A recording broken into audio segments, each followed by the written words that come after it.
pliers on a guy and dragged him across the parking lot when he was trying to collect money as a Cleveland enforcer for the mafia by the balls. He dragged him by the balls with a pair of pliers. That's his claim to fame before he found a blockbuster.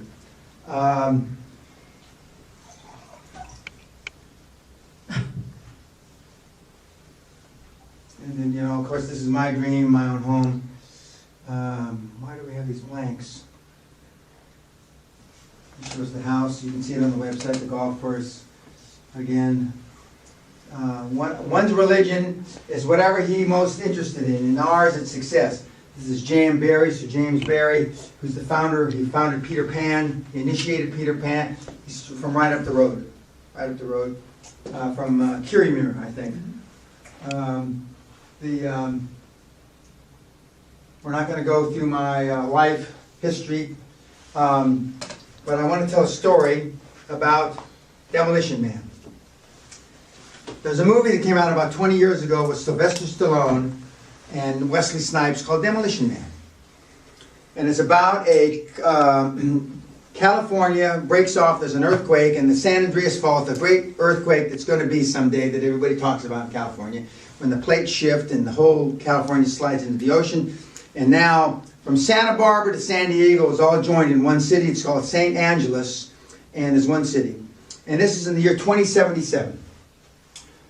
And in 1986, or some year like that, Sylvester Stallone kills a bunch of innocent people as a policeman, and they put him in cryogenically. They're going to reprogram him, and they put him in for 75, 80 years in a cryogenic situation. Okay. So St. Angelos is having, there is no crime, there's no drugs. They've outlawed spices, salt, cigarette, bodily sex, no transfer of fluids, bodily fluids. They've outlawed everything. Everything's politically correct because of all the diseases you can get from having sex, etc. So there's now a criminal in town. Wesley Snipes is a criminal. And he's running havoc through St. Angelos. He's going crazy. He's killing people left, right, and center. But the police have never had anybody, a criminal like this, in 60, 70 years. And so when the police go up to him, they say, and they read him from a little iPad or something. You are under arrest.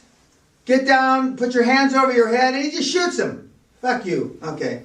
And then if you say bad words, there's cameras every place, and if you say a bad word like shit or fuck or whatever, you're fined 100 credits, but there's no money either. 100 credits, okay. There's only one restaurant left in St. Angelos, and it's Taco Bell, because Taco Bell won the fast food riots of 2027 or something, okay? Taco Bell must have paid a lot of money to have that for product placement. So they bring Sylvester Stallone out of cryogenic prison. Okay, the first thing that happens is that they thought that when you're in cryogenic prison, they thought that your mind was blanked, and they were just feeding it with subliminal shit to make you a better person, etc., etc. And when he got out of prison, he told the people, he says, I could think every day. I thought every day I knew when I woke up my wife would be dead 77 years later. They took him out a few years early for this because they wanted him to fight this criminal. Okay, so the whole movie is about political correctness gone bad. Okay, you can't do anything. The cops have no power. There are no guns. Everybody's slappy happy. And then one rough motherfucker comes into town and takes over the whole fucking town. Kills everybody. And they got to bring a bigger murderer, the Demolition Man, Sylvester Stallone, out of prison. He knows how to deal with this guy. And there's one old-time cop still left who's at about retirement age, and he says, an old black guy, I forget his name, he's a great character actor. He says, well, we need somebody that knows how to deal with and you can't say asshole like this.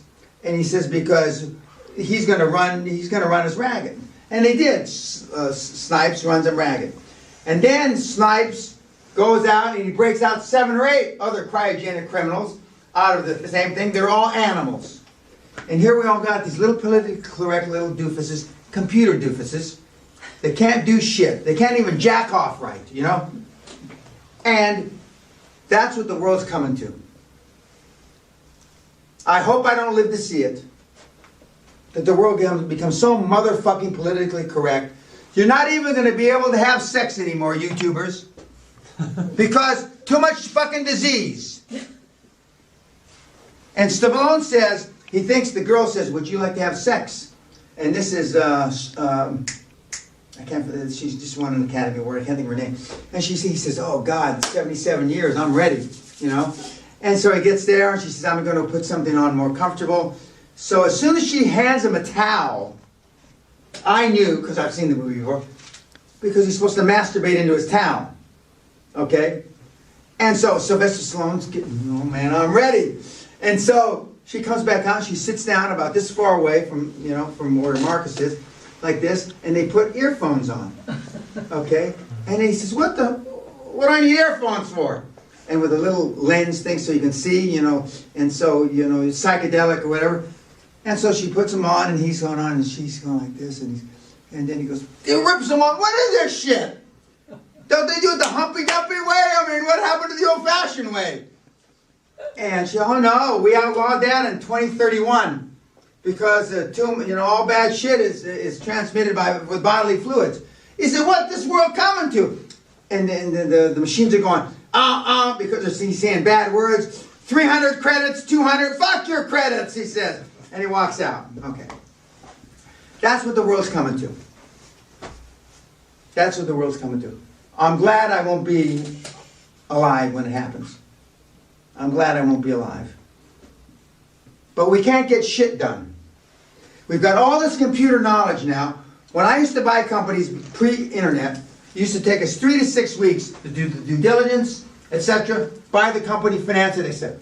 Now it takes 3 to 6 fucking months. And we got computers that are moving at the lightning speed like Superman. We got more computer knowledge or brain power in a fucking phone than it took the guy to land on the moon. Why is that? Because people are afraid to make decisions. We're worse off today than we were 25 years ago. And now, maybe you young kids can live in a world without exchanging bodily fluids, but this old man can't. This old man can't. I used a lot of sexual metaphors in the seminar because I'm hoping that everybody understands sex and at least has been laid before.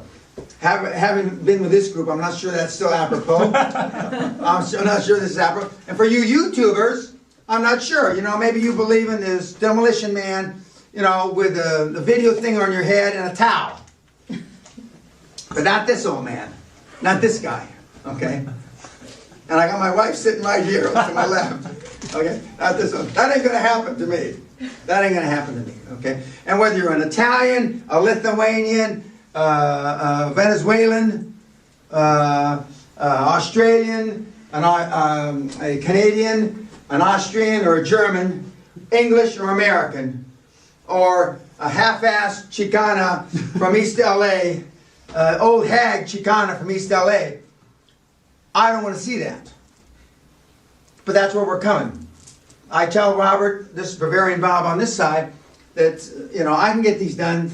You even said one time, a few months ago, you could have probably done this in 3 weeks or 6 weeks, I forget what, and it's taken him 6 months. It's probably true. That's probably true. But I wouldn't run the permutations. I wouldn't run the spreadsheet, 400 times. It used to be in the old days, garbage in, garbage out. Unless you change the information that you put in, you're going to get the same fucking answer coming out. But now, we depend on the computer. And according to Steve Ballmer last night on that film, we depend on it. But like he said, you better learn to be an accountant. It's everything you should measure. Now, I believe that, even though I'm not an accountant. I consider myself a pretty sophisticated financial person, but I'm not an accountant. But nobody likes to measure shit more than I do. And when I really want to have a real good look at it, then I give it to Sally and I say, Sally, what do you think? What have I missed? Because she is a chartered accountant, it's got a bunch of letters after her name, and has done some big deals when she was with E&Y. And so, I'm just telling you kids, the way the world's going, unless there's a big change, you know, we're in trouble. Now, one of the other things, you know, Putin is about to take Ukraine, probably. Or there's a 50-50 chance. And we're not going to do anything. Now, I'm not trying to make a political statement, but if we don't do anything, we are farther down the road to that political correctness that even I had been hoped that we weren't. Forget the fact that the Russians speaking, all that stuff. Okay, he's doing stuff that he shouldn't be able to get away with. But he is going to get away with it. And what about now taking Czechoslovakia? And what about taking Lithuania? And what about taking... Why? Who's going to stop him? NATO? The Italians? The Germans? Nobody. Any questions from anybody? We had a good day. I happened to finish right on time. It's a miracle. I always think why I can finish. I've only done it 7 million times, but I can finish right on time. And a couple minutes early, but if there's no questions, we'll see you kids in the morning. Thank you very much. God bless.